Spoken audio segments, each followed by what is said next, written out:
During my internship at Swalife Biotech, I have worked on AI-based project on the role of beetroot on oral cancer.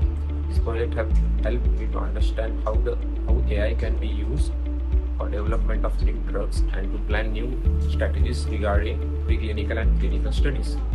During my internship at Swalife Biotech, I worked on an AI-based project to study the role of moringa in Alzheimer's. This internship helped me to develop my skills in literature research and motivated me to pursue further research in this field. Thank you.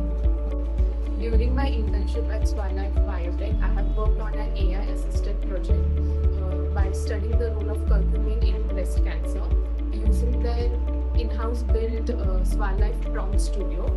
I have also learned how to find important targets and how the disease works.